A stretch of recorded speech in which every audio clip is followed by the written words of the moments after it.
Nós vamos, irmãos, abrir a palavra de Deus no Evangelho de João. Evangelho de João, capítulo 8.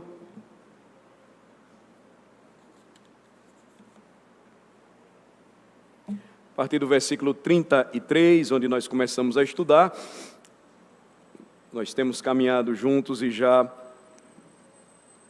passamos por alguns versículos. Hoje nós vamos prosseguir a partir do versículo 45. Será a nossa terceira e última mensagem nesta sessão aqui, grande e importante, do capítulo 8 do Evangelho de João.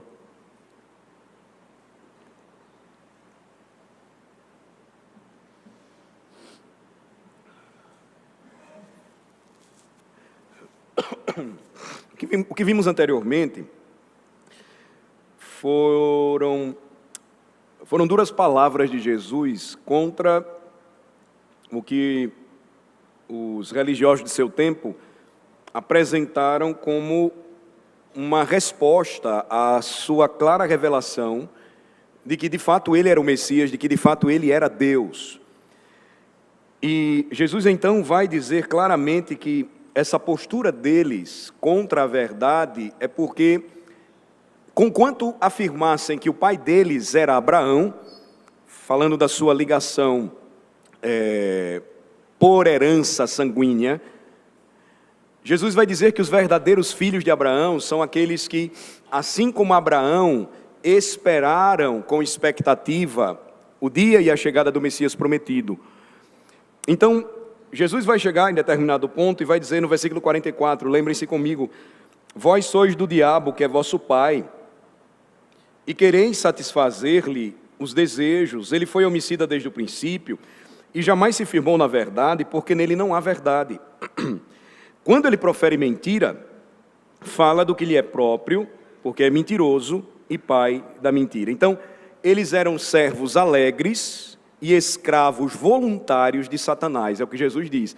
A palavra dele muito dura, mas muito bíblica, fundamentada na palavra, que nos deixa claro que nem todos os homens são filhos de Deus.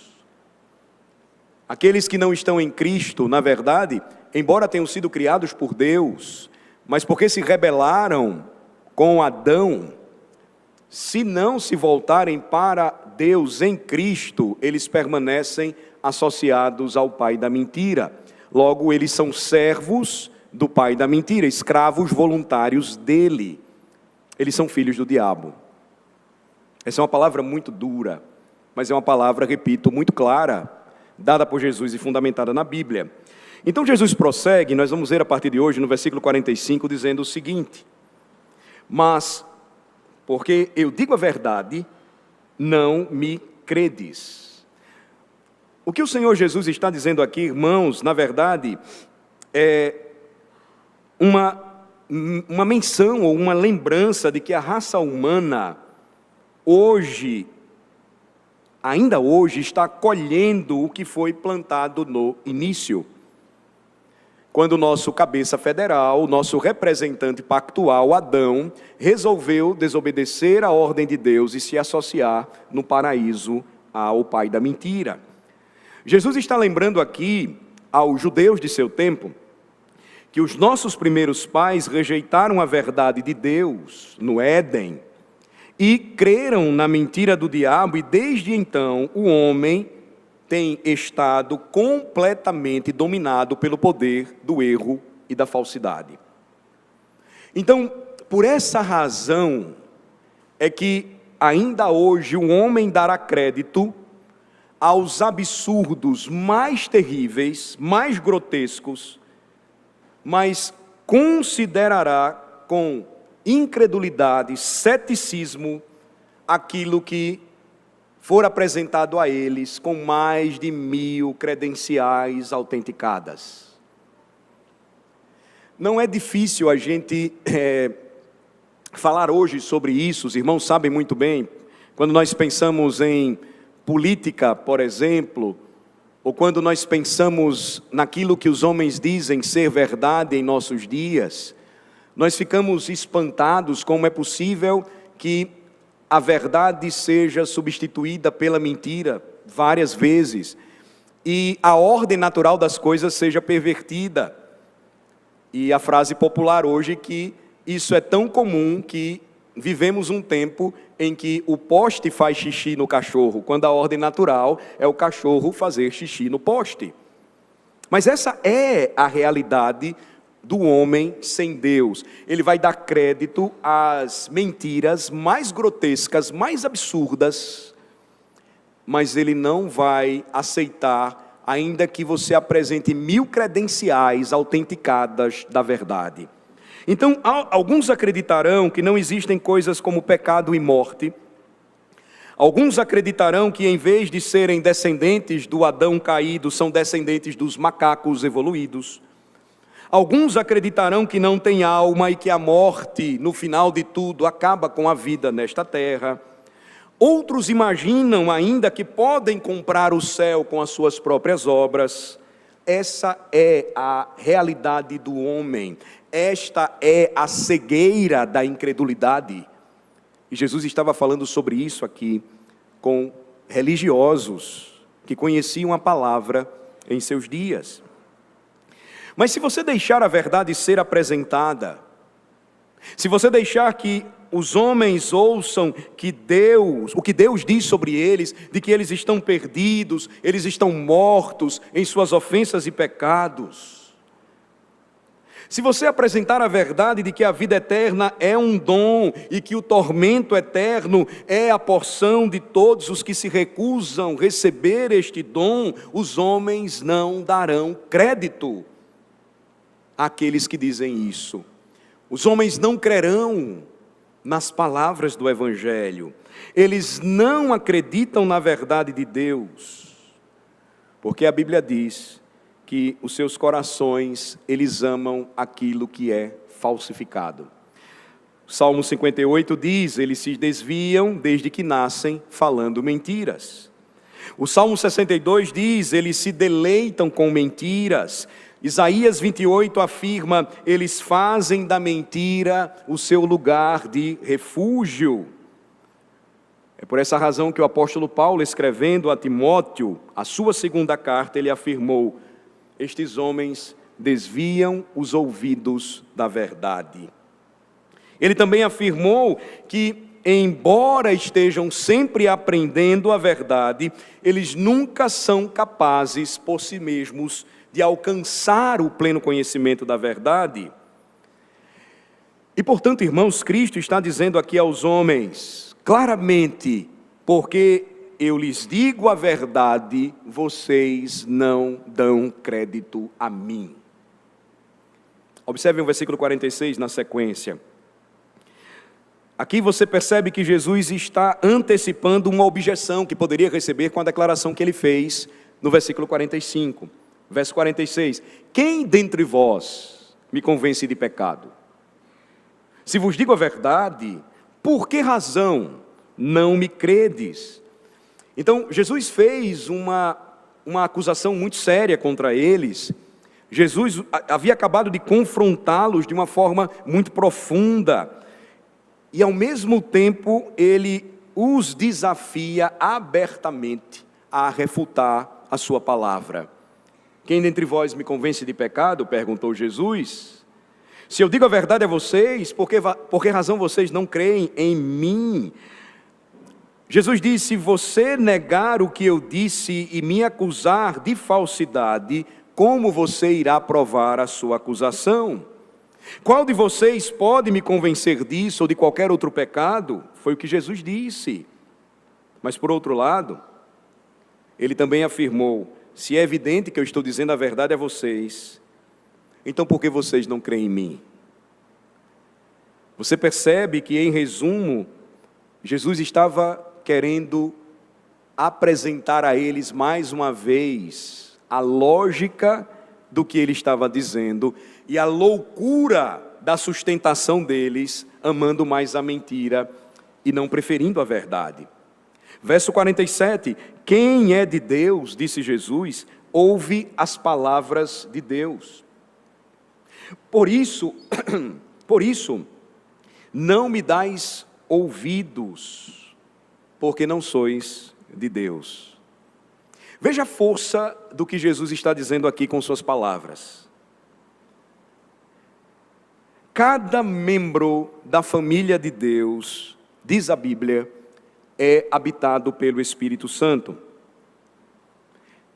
Em razão disso, ou em virtude disso, qual é a atitude daquele que é habitação do Espírito quando ouve a palavra de Cristo? Ele deve recebê-la com reverência, amor, obediência, honra, respeito às palavras do Pai Celestial. Ele vai fazer isso por quem quer que sejam trazidas.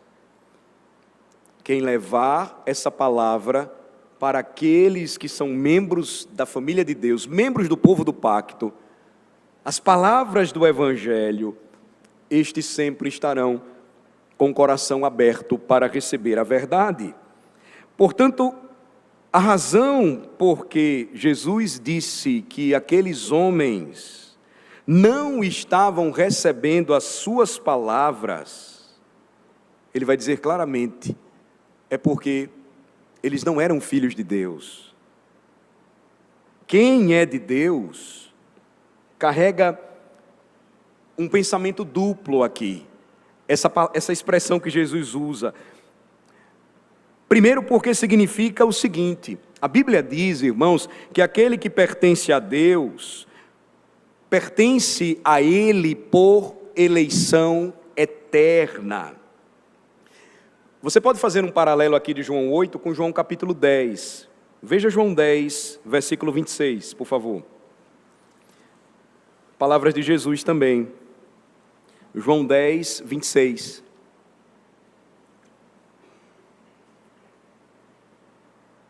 Mas vós não credes, porque não sois das minhas ovelhas. Jesus vai falar em João 10 que somente atendem à voz do bom pastor aqueles que são chamados de ovelhas de Jesus. Então, quando ele se dirige ao mesmo público, ele vai dizer diretamente a eles, agora no capítulo 10, vocês não creem porque vocês não são meus filhos, vocês não creem porque vocês não são das minhas ovelhas, vocês não são minhas ovelhas. E foi isto que com o tempo distinguiu, após a queda, os eleitos dos não eleitos, a semente da mulher, da semente da serpente.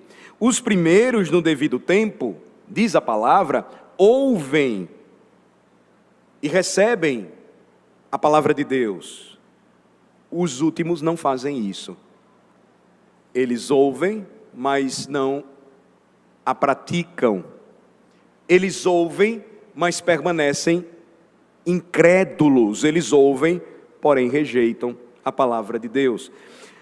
O segundo pensamento nessa declaração de Jesus, ou nessa expressão de Jesus, quem é de Deus, nos lembra que a Bíblia também ensina, irmãos, que aquele que nasceu de Deus é aquele que está na família de Deus. Veja João 18 agora. João 18. Jesus vai falar o seguinte. João 18.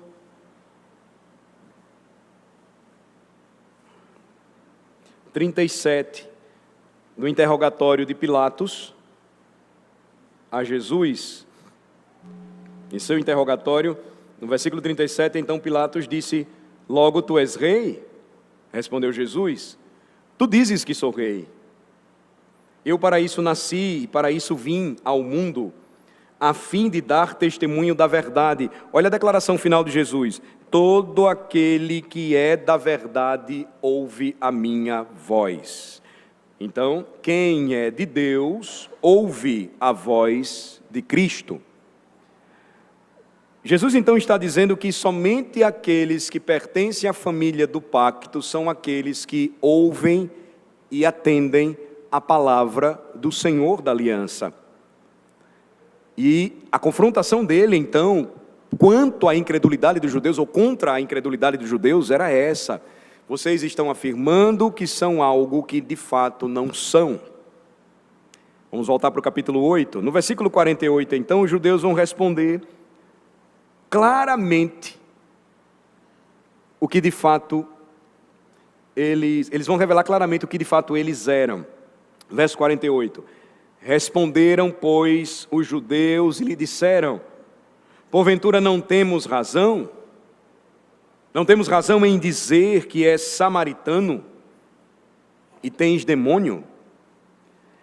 Eles vão claramente admitir que eram incapazes de responder ao Senhor. O Senhor está dizendo algo, o Senhor está confirmando a verdade e eles estão simplesmente admitindo isso. Veja, eles foram completamente vencidos naquela discussão e eles vão fazer o quê?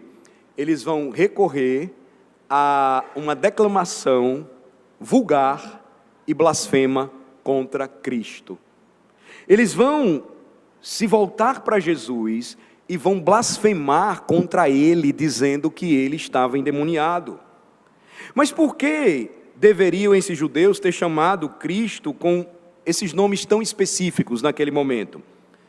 Primeiro, porque Jesus havia acabado de dizer o seguinte no versículo 39, lembrem-se, Jesus havia declarado no versículo 39 que eles não eram os verdadeiros filhos de Abraão. No versículo 44, pertinho aí da gente, que nós lemos, Jesus também afirmou que o diabo era o pai deles. E qual foi a resposta deles? Tu és samaritano e tu tens demônio. Então, o significado geral desses títulos blasfemos que eles vão dar a Jesus é porque, chamando de um samaritano, eles queriam dizer: Jesus, tu és um inimigo da fé nacional. Chamando de demônio ou de demoniado, eles estavam insinuando que Jesus era orgulhoso e estava obcecado pela ideia de que ele era o Messias. Agora observem que insultos terríveis aqueles homens lançaram contra Jesus. Tu és o inimigo da fé, tu és um endemoniado. As palavras de Jesus eram palavras de vida. Ele era a luz do mundo. Ele estava revelando tudo isso para eles. Ele estava diretamente olhando para eles. Mas eles estavam insultando de forma terrível e blasfema o Filho de Deus. Veja como em sua humilhação o Senhor Jesus se submeteu a insultos tão terríveis e cheios de ignomínia. Então, a primeira de suas censuras, ele não respondeu. Veja que ele passa despercebido, como indigno de atenção, aquela explosão irada e maliciosa, blasfema dos judeus. Mas, ao segundo insulto, ele vai devolver uma negação vazia e depois ele vai acrescentar que honrava ao seu pai. Ele vai dizer isso no versículo 49, observem. Replicou-lhe Jesus: eu não tenho demônio, pelo contrário, honro a meu pai e vós me desonrais. Ele vai dizer isso claramente. Então, ele vai lembrar que aquele que é controlado por Satanás, pelo demônio, ele é mentiroso. Mas Cristo, sendo o Filho de Deus, ele estava dizendo sempre a verdade. Aquele que é inspirado pelo diabo, ele bajula os homens, mas Cristo, ele estava retratando a natureza humana caída como de fato ela era, humilhante. Quem é movido pelo diabo se enche de orgulho, buscando honra e fama, mas Cristo estava buscando apenas a glória do Pai. Veja como ele responde aos insultos. Divinamente calmo, divinamente digno, divinamente majestoso em sua resposta. Veja como Jesus é longânimo diante da irritada e blasfema ira de seus inimigos. Veja como ele é paciente com seus caluniadores. Veja o seu espírito e o seu comportamento em agir como de fato ele era, o verdadeiro Filho de Deus. Verso seguinte, 50, ele diz: eu não procuro a minha própria glória. Há quem a busque e julgue. É como se Jesus estivesse dizendo assim: se o fizesse, eu não teria, ou não deveria ter contado a verdade a vocês. Se o meu próprio engrandecimento fosse o objetivo do meu ministério, eu teria seguido outro caminho, e o fato de não obter glória da parte de vocês e de forma alguma, me deixaria desanimado. Ele vai lembrar: há alguém que busca a minha glória, há alguém que cuida da minha reputação, há alguém que julgará o julgamento que vocês estão fazendo contra mim.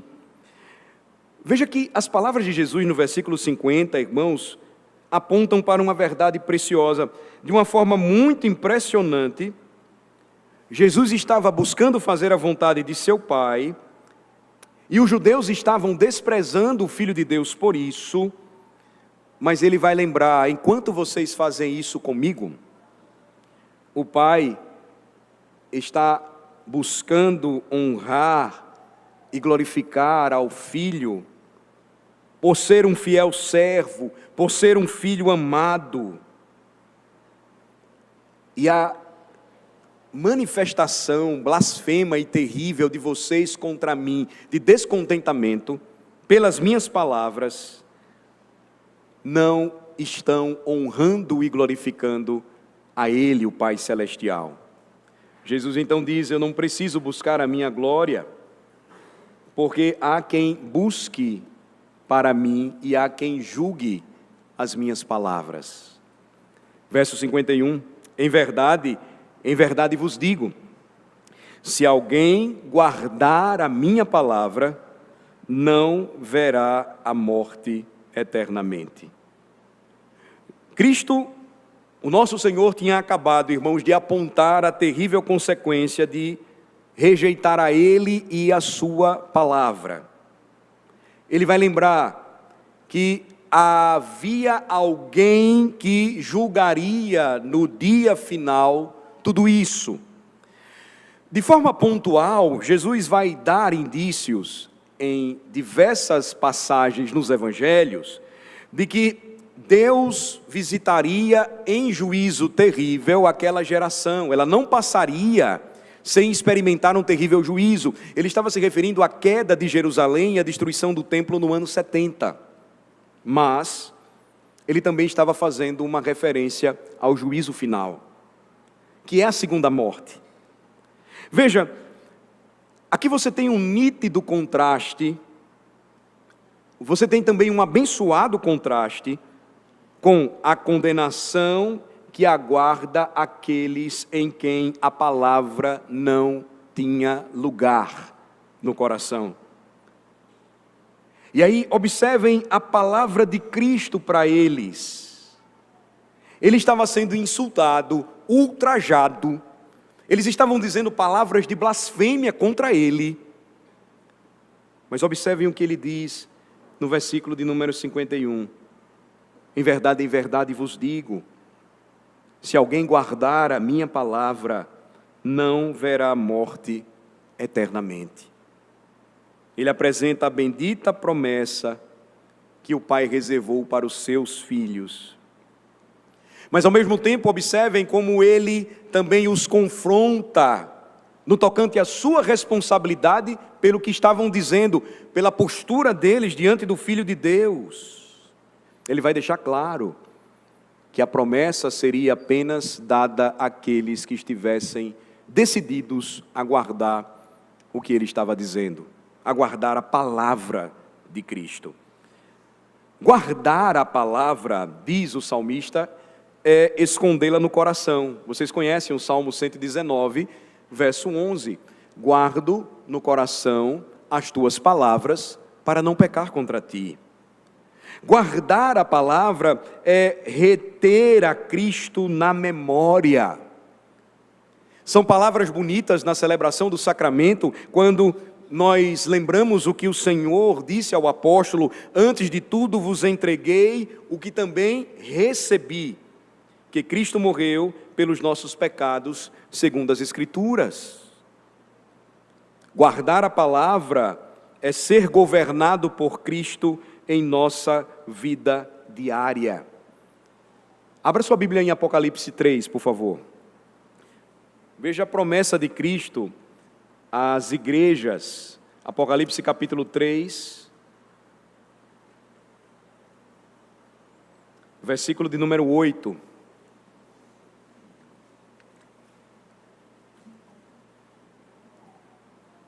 Conheço as tuas obras.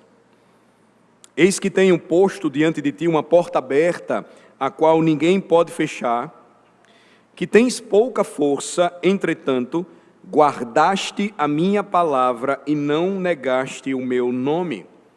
Guardar a palavra, então, de Cristo é escondê-la no coração, é reter a Cristo em sua memória, recebendo a porção do seu evangelho, é ser governado por Ele em sua vida diária, assim como Ele falou à igreja em Filadélfia e ao seu pastor. A promessa de Cristo é que aqueles que guardam a sua palavra nunca verão, conhecerão, experimentarão a morte. É uma referência aqui à morte penal, ao salário do pecado, à separação eterna de Deus, nos tormentos do inferno. Essa é a ideia mais profunda da declaração que Jesus fez aos religiosos de seu tempo.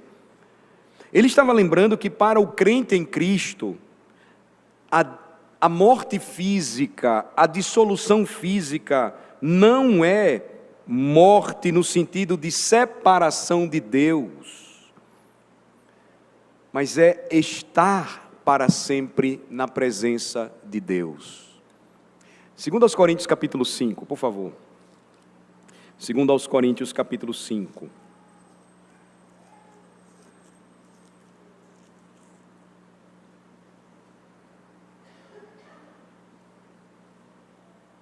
A partir do versículo 1. Veja que interessante aqui. Lemos na segunda carta de Paulo aos Coríntios, a declaração que ele fez sobre esse tema. Sabemos que se a nossa casa terrestre deste tabernáculo se desfizer, temos da parte de Deus um edifício, casa não feita por mãos, eterna nos céus. E por isso neste tabernáculo, ele está se referindo à nossa habitação aqui neste mundo, neste corpo onde nós habitamos, gememos, aspirando por sermos revestidos da nossa habitação celestial. Se todavia formos encontrados vestidos e não nus, pois na verdade, os que estamos neste tabernáculo, gememos angustiados, não porque queremos ser despidos, mas revestidos, para que o mortal seja absorvido pela vida. Ora, foi o próprio Deus quem nos preparou para isto, outorgando-nos o penhor do Espírito. Temos, portanto, sempre bom ânimo, sabendo que enquanto no corpo estamos ausentes no Senhor, visto que andamos por fé e não pelo que vemos. Agora o versículo 8. Entretanto, estamos em plena confiança, preferindo deixar o corpo e habitar com o Senhor. É por isso que também nos esforçamos, quer presentes, quer ausentes, para lhe sermos agradáveis. Porque importa que todos nós compareçamos perante o tribunal de Cristo, para que cada um receba, segundo o bem ou o mal que tiver feito por meio do corpo. Notem a declaração que o apóstolo faz no versículo 8: entretanto, estamos em plena confiança, preferindo deixar o corpo e habitar com o Senhor. Para o crente, a dissolução física não é morte, não é separação. Mas segundo a palavra de Deus, é estar presente com o Senhor. A morte, então, não pode separar o crente do grande amor de Deus, porque está em Cristo Jesus. Irmãos, notem o peso da palavra de Jesus, então, para aqueles fariseus. Ele vai dizer: se alguém guardar a minha palavra, não verá a morte eternamente. Vamos voltar para lá, versos 52 e 53 agora. Como é que os judeus vão responder? Com fé? Com arrependimento? Infelizmente não. Versos 52 e 53, disseram-lhe os judeus: agora estamos certos de que tens demônio. Abraão morreu, e também os profetas, e tu dizes: se alguém guardar a minha palavra, não provará a morte eternamente? És maior do que Abraão, o nosso pai que morreu? Também os profetas morreram. Quem, pois, te fazes ser? Veja que exemplo aqui nós temos impressionante do que o Senhor havia dito no versículo 43. No versículo 43, Jesus disse assim: olha, qual razão por que não compreendeis a minha linguagem? É porque sois incapazes de ouvir a minha palavra. Eles não estavam entendendo nada. E por essa razão, eles não estavam também ouvindo nada das palavras de Jesus. Eles estavam desprovidos de discernimento, eles não tinham capacidade de perceber o sentido espiritual do que ele estava dizendo. E essa é a terrível condição do homem natural ainda hoje. As coisas de Deus são loucura para o homem natural. 1 Coríntios diz: ora, o homem natural não aceita as coisas do Espírito de Deus, porque eles são loucura, e não pode entendê-las, porque elas se discernem espiritualmente. Agora, irmãos, veja que verdade preciosa nós encontramos nas declarações de Jesus a respeito da incredulidade humana. Vocês têm caminhado comigo e nós temos experimentado uma jornada pelos salmos da Bíblia, às quartas-feiras. Tem sido interessante aprender os salmos com um pouco mais de profundidade para perceber por que o Senhor nos deu esse livro como um inário santo. Quando nós passamos pelo Salmo 8, nós aprendemos algo maravilhoso. No verso 2 do Salmo 8, Jesus nos lembra que o que é revelado aos bebês está completamente escondido para os sábios e prudentes em sua própria avaliação e julgamento das coisas no mundo. O Salmo 8 diz: da boca de pequeninos e crianças de peito suscitaste força. Na versão grega do Antigo Testamento, suscitaste perfeito louvor. Como é que o Senhor revela então a sua vitória sobre a incredulidade do mundo? Como é que o Senhor então revela a sua vitória sobre a incredulidade dos homens, que se consideram tão intelectualmente desenvolvidos e capazes de compreender e conceber as coisas intelectuais, mas rejeita a perfeita, pura e clara palavra de Deus? Ele os vence por meio da boca dos pequeninos. Aqueles que odeiam a Deus e resistem à sua vontade são derrotados por Ele através deste maravilhoso testemunho. Deus derrota o mundo por meio do louvor dos bebês no meio da igreja. Quem cala o ateu? A resposta de Davi no Salmo 8 é aquele bebê gritando no meio do povo: tagarelando e balbuciando, tentando cantar, aprendendo a falar, imitando os seus pais, imitando a igreja, imitando o ministro. É assim que o Senhor silencia o inimigo e o vingador. Nessas palavras da boca dos pequeninos, Jesus cita o Salmo 2, ou Salmo 8, versículo 2, quando certos teólogos presunçosamente se sentiram angustiados com o comportamento das crianças, enquanto ele entrava triunfantemente em Jerusalém. Eles atribuíam blasfêmia a Cristo. Eles atribuíam a ele o título de inimigo da fé nacional do povo judeu. Mas quando eles começam a reclamar, Mateus capítulo 21 registra a resposta de Jesus. Mas vocês nunca leram? Da boca de pequeninos e crianças de peito suscitaste perfeito louvor. E em Mateus capítulo 11, Jesus exclama em oração ao Pai: graças te dou, Senhor do céu e da terra, porque ocultaste estas coisas aos sábios e instruídos e as revelaste aos pequeninos. Deus então escondeu estas coisas maravilhosas do Evangelho da salvação aos sábios e instruídos e revelou aos seus filhos. Por isso nunca deixe de trazê-los à igreja.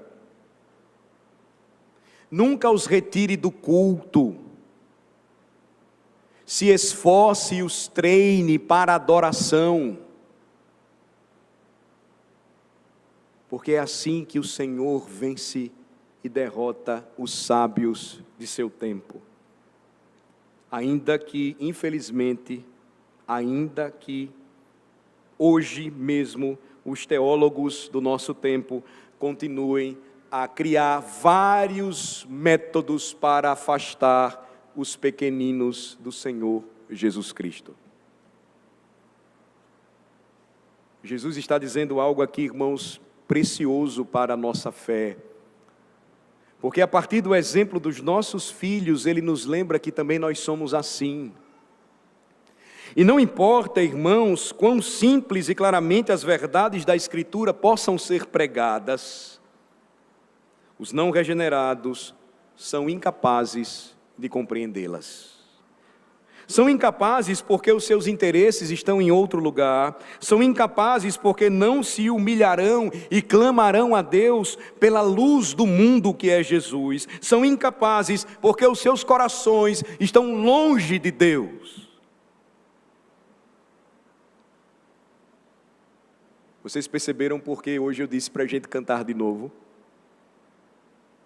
Porque nós somos agraciados pelo privilégio dado por Deus do entendimento da palavra. 1 João capítulo 5, por favor, versículo 20.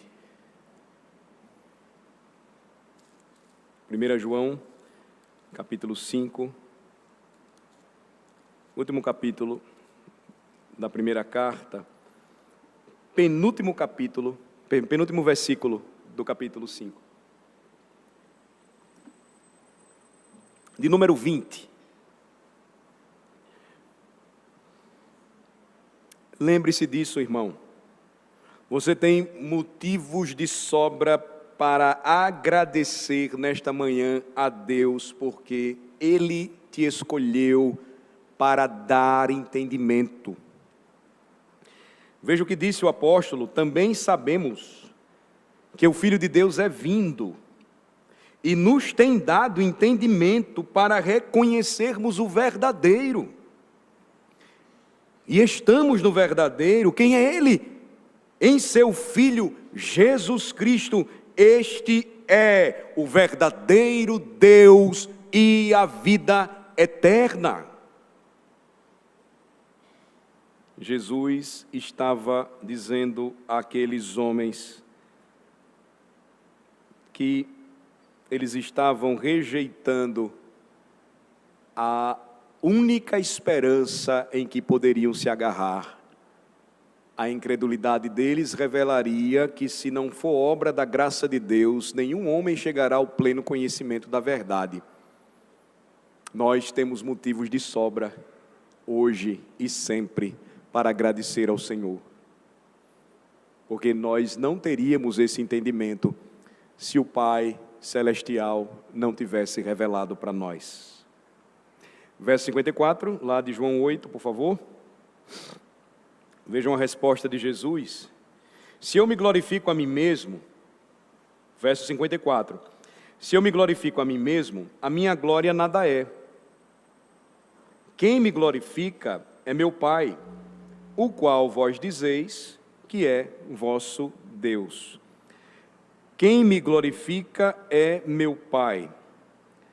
Veja que Jesus usa palavras preciosas e dignas, que nós poderíamos gastar tempo aqui com um estudo somente sobre o assunto. Ele usa a palavra doxazo, de onde vem a palavra doxa, glória. A doxologia é uma palavra de glorificação da igreja, reconhecendo quem Deus é. Quando nós cantamos uma doxologia, nós estamos fazendo isso, por exemplo.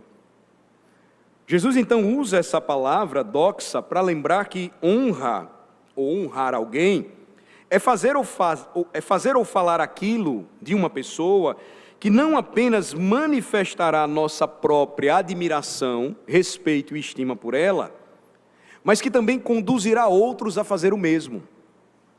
Então, a estima ou a honra do pai pelo filho, ela é claramente evidente por meio do seu amor e admiração por ele, bem como o desejo do pai de tornar o seu filho admirado e amado por todas as nações. É aí onde Jesus vai dizer algo importante a seu respeito, quando ele declarou: se eu me glorifico a mim mesmo, a minha glória nada é. Quem me glorifica é meu Pai, o qual vós dizeis que é vosso Deus. Deus honrou a Cristo no seu nascimento. A Bíblia diz que Deus honrou a Cristo enviando anjos para o anunciarem como o Salvador do mundo, o Senhor. Ele o honrou durante os dias de sua infância, guiando os sábios do Oriente até ele para adorar o jovem rei. Ele o honrou no seu batismo, proclamando aos homens: este é o meu filho amado em quem me comprazo. Ele o honrou em sua morte, não permitindo que seu corpo visse corrupção. Ele o honrou em sua ascensão, quando exaltou o Filho à sua destra. Ele o honrará no julgamento final, quando neste dia todo joelho se dobrará e toda língua confessará que Jesus Cristo é o Senhor. A Bíblia ainda diz, meus irmãos, que por toda a eternidade Cristo será honrado por um povo redimido, que irá considerá-lo mais belo entre todos os homens do universo. Infinitamente digno é o Cordeiro, como diz a Bíblia, de receber toda a honra, toda a glória e todo o louvor. Qual deve ser então a atitude do povo de Deus?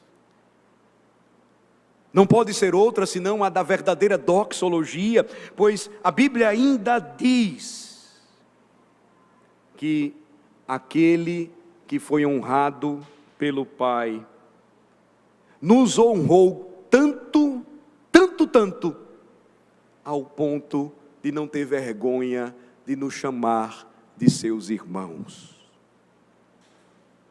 Veja, Jesus Cristo faz declarações profundas a seu respeito a homens que estavam acusando de ser mentiroso e endemoniado. Verso 55, entretanto, vós não tendes conhecido, eu, porém, o conheço. Se eu disser que não o conheço, serei como vós, mentiroso, mas eu o conheço e guardo a sua palavra. Jesus então afirma, irmãos, eles não conheciam aquele que o honrou, apesar de professarem ser seus filhos. Mas por outro lado, se Jesus negasse o conhecimento que tinha do Pai, ele seria tão falso quanto eles, porque iria fingir que conhecia ao Pai. Mas ele não o negaria. Notem, ele vai continuar dando evidências de seu conhecimento do Pai, guardando sua palavra, porque para ele aquela palavra significava concluir a obra que ele recebeu do Pai para fazer. Ele resolveu se tornar obediente até a morte, morte de cruz. E esta é uma palavra, irmãos, perscrutadora para nós. Se nós de fato conhecermos o Pai, isso se tornará evidente por meio da nossa sujeição à sua palavra. Você quer saber se você conhece verdadeiramente a Deus? Faça um autoexame e observe o seu grau de obediência à palavra de Deus. Verso 56, Abraão, vosso pai, alegrou-se por ver o meu dia, viu e regozijou-se.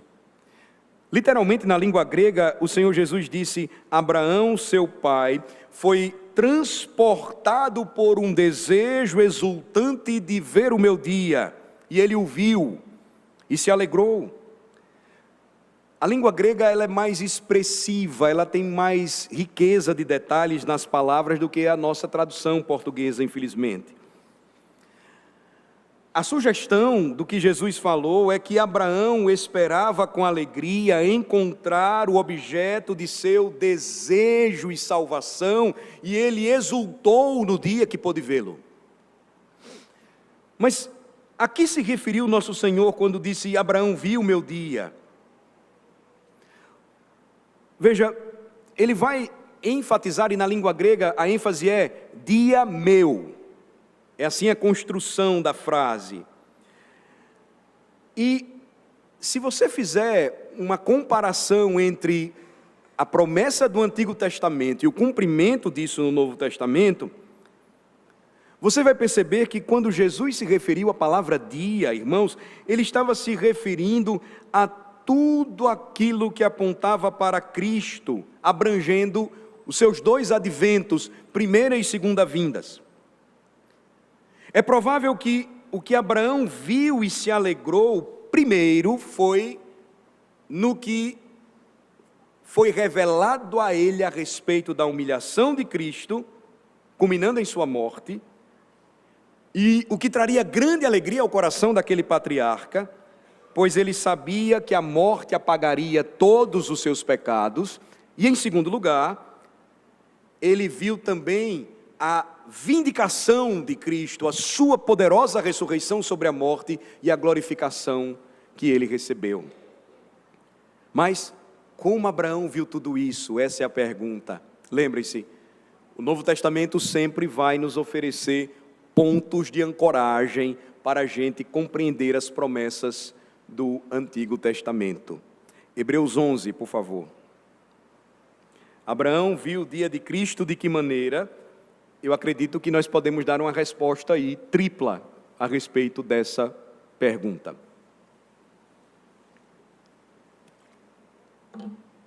Primeiro, Abraão viu o dia de Cristo pela fé nas promessas de Deus. Hebreus 11, versículo 13.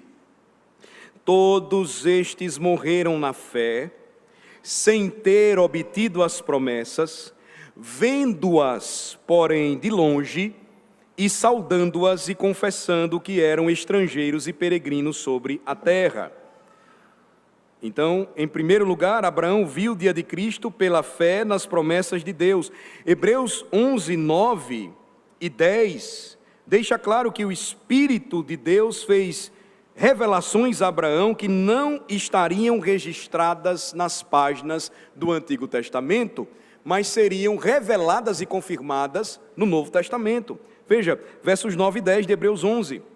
Pela fé, Abraão peregrinou na terra da promessa como em terra alheia, habitando em tendas com Isaque e Jacó, herdeiros com ele da mesma promessa, porque aguardava a cidade que tem fundamentos, da qual Deus é o arquiteto e o edificador. Verso 16, mas agora aspiram a uma pátria superior, isto é, celestial. Por isso, Deus não se envergonha deles, de ser chamado seu Deus, porquanto lhes preparou uma cidade. Então, como é que Abraão viu o dia de Cristo? Em primeiro lugar, ele viu o dia de Cristo pela fé nas promessas de Deus. Segundo, Abraão viu o dia de Cristo tipologicamente, quando ele ofereceu Isaque naquele altar, e ao recebê-lo de volta em figura dentre os mortos, ele recebeu um maravilhoso prenúncio da morte e ressurreição do Salvador. Essa é uma segunda razão possível e claramente bíblica. Terceiro, ele viu o dia de Cristo por revelação especial. O segredo do Senhor, diz a Bíblia, está com aqueles que o temem. E não há dúvida em nossa mente, irmãos, de que Deus teve o prazer de mostrar aos santos do Antigo Testamento muito mais de sua aliança do que comumente se supõe entre nós. Esse é um grande erro dos teólogos dos nossos dias. Eles não fazem uma comparação clara do Antigo e do Novo Testamentos. Mas está tudo escrito, está tudo revelado. Salmo 25 diz: a intimidade do Senhor é para os que o temem, aos quais ele dará a conhecer a sua aliança.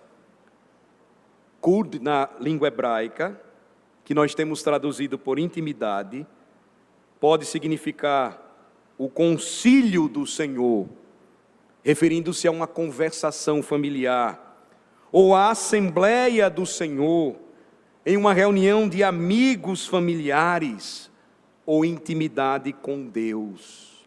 Deus só revela as suas promessas àqueles com quem Ele tem intimidade, que fazem parte do seu concílio, do seu coração familiar, que pertencem ao seu povo, à sua casa. Abraão fez parte disso, e por isso o Senhor disse: Abraão, vosso pai, alegrou-se por ver o meu dia, viu e regozijou-se. Essa declaração de Jesus, irmãos, ela é tão relevante, e sua relação com o que aconteceu antes pode ser facilmente percebida. Veja, verso 53, imediatamente foi parte da resposta à última pergunta que Jesus está dando aqui, aquele versículo: quem, pois, te fazes ser? Mais remotamente, Jesus está fornecendo a prova final de que eles não eram filhos de Abraão, pois eles não realizaram a sua obra. Ele disse isso no verso 39, se esses judeus não estavam alegres com o aparecimento de Cristo diante deles, então nenhum deles, em qualquer sentido, poderia ser chamado de filho de Abraão, porque eles não se alegraram como Abraão no dia em que viu a Cristo em sua glória e ficou extremamente feliz. Por isso, irmãos, que há algo que nós devemos rogar a Deus e exercitar em nossa caminhada cristã, para que jamais possamos perder, é a alegria de reunidos celebrarmos juntos todas estas promessas. O mundo vai tentar arrancar isso do nosso coração. Ele vai tentar sufocar isso em nossa alma. Ele vai tentar desviar o nosso propósito de fé. Ele vai tentar tornar fria a nossa caminhada.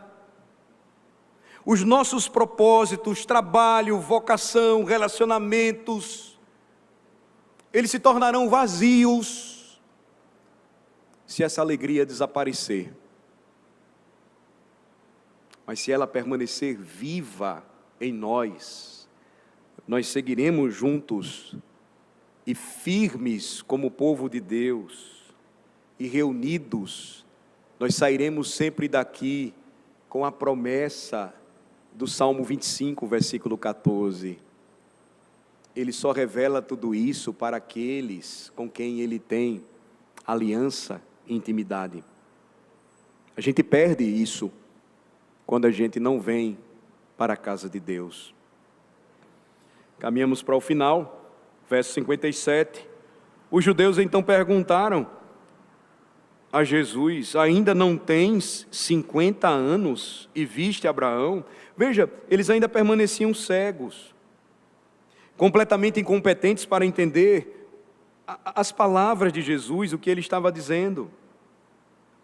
Cristo não havia falado em ver Abraão, mas em Abraão ver seu dia.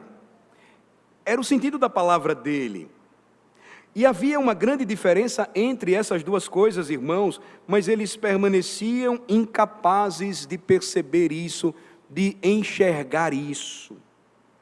Jesus então vai responder-lhes no versículo 58, em verdade, eu vos digo, antes que Abraão existisse, eu sou. Em verdade, eu vos digo, antes que Abraão existisse, eu sou. Esse é o ponto culminante da passagem. Aqui nós encontramos a plena revelação de Cristo em sua glória. A afirmação de que ele não era outro senão o eterno Filho de Deus.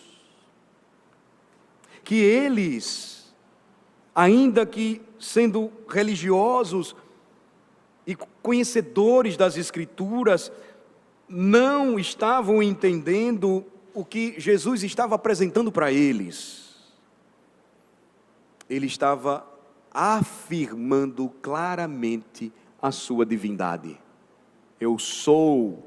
Ele usa um título que era tão claramente conhecido pelos judeus em seus dias, o título mais importante, ou o nome mais importante que o Pai usou para se revelar ao patriarca Abraão, ao profeta Moisés, a Isaque e a Jacó, a todo o seu povo pactual na antiga dispensação da aliança. Não seria sem sentido que o versículo final encerra o capítulo 8 com a reação dos judeus.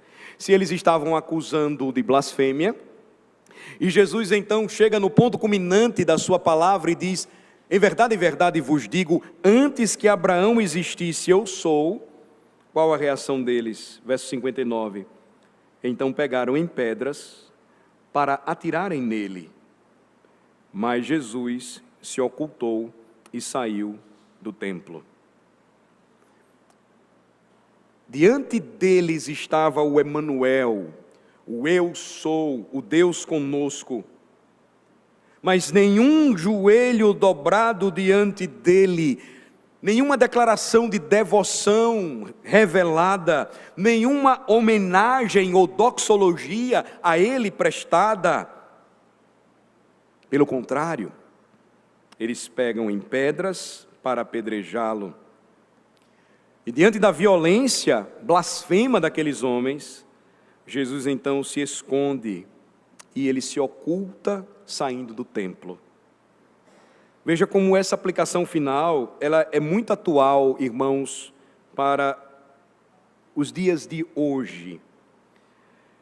O objetivo principal de todo o capítulo 8, nós temos caminhado já por um tempo, foi apresentar Jesus Cristo, o Senhor, como a luz do mundo e nos mostrar o que essa luz revelou.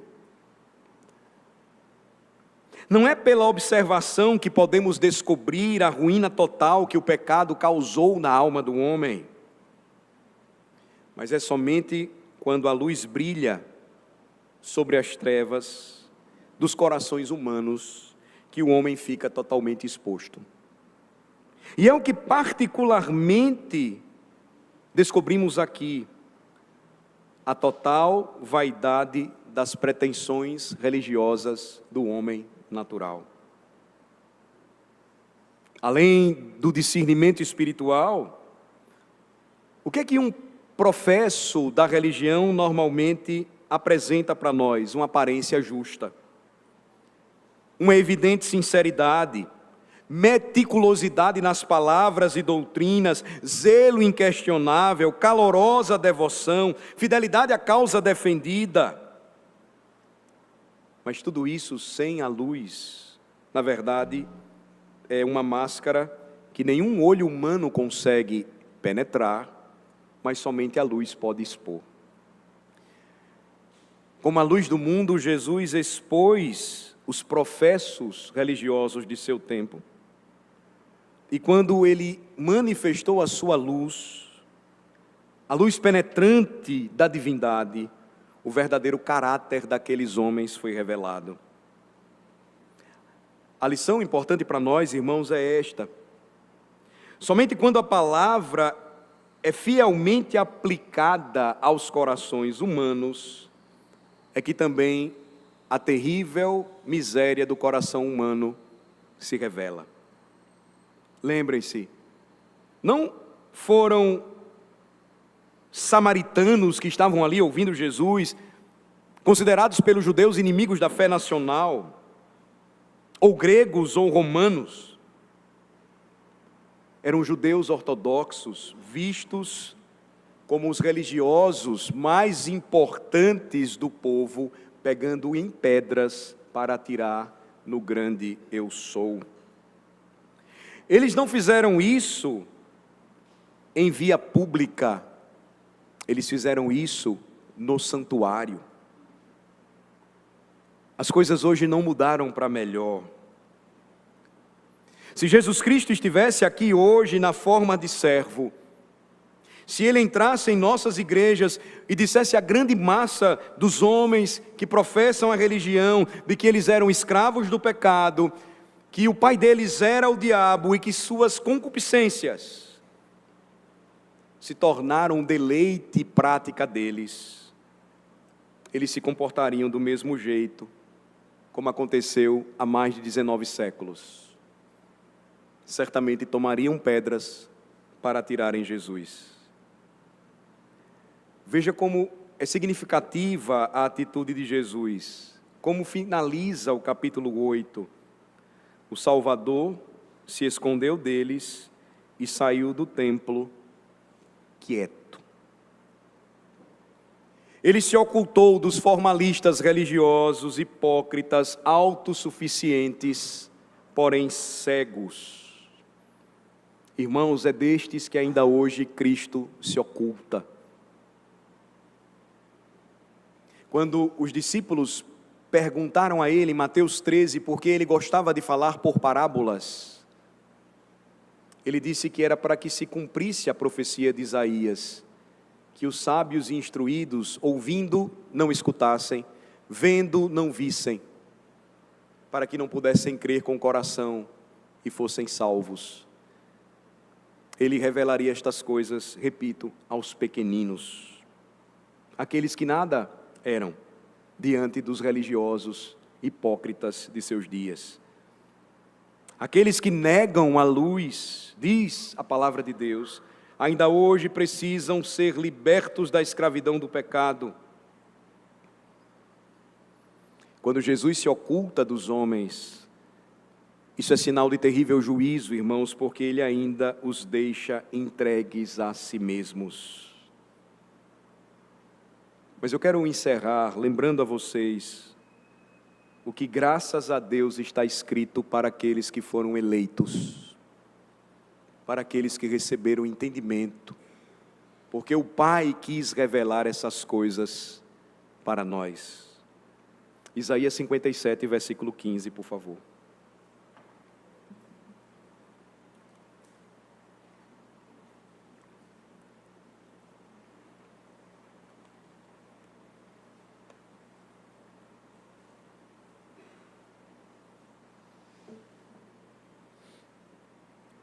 Isaías 57, versículo 15. Porque assim diz o alto, o sublime, que habita a eternidade, o qual tem o nome de santo. Habito no alto e santo lugar, mas habito também com o contrito e abatido de espírito, para vivificar o espírito dos abatidos e vivificar o coração dos contritos. Graças a Deus, porque isto está escrito para nós. Porque o Senhor decidiu em Cristo habitar em nosso meio, com contritos e abatidos de espírito, para dar vida a todo aquele que nele crê. Nunca desprezemos a palavra do nosso Salvador. Que isso seja motivo da nossa verdadeira doxologia. Porque nenhum de nós aqui merecia estar no lugar que está. Nenhum de nós aqui merecia permanecer no lugar onde estamos. Mas graças a Deus, porque a luz se revelou para nós. E em nossa alma, as trevas, elas foram dissipadas. Oremos. Senhor, nós te louvamos por tua palavra. E a nossa súplica é que o teu Santo Espírito, que tudo nos ensina e tudo aplica ao nosso coração, não deixe que a palavra de Cristo, a luz do mundo, torne vazia, mas que ela produza frutos eternos para nós, que ela traga vida abundante cada dia mais e mais em nosso meio, transformação e salvação para aqueles que estão agora enxergando e vendo a Cristo em sua glória e juntamente conosco se alegrando nesta manhã. Possamos cantar aleluia, ó minha alma, glorifica ao teu Senhor. Hoje e sempre, é o nome de Jesus que oramos. Amém.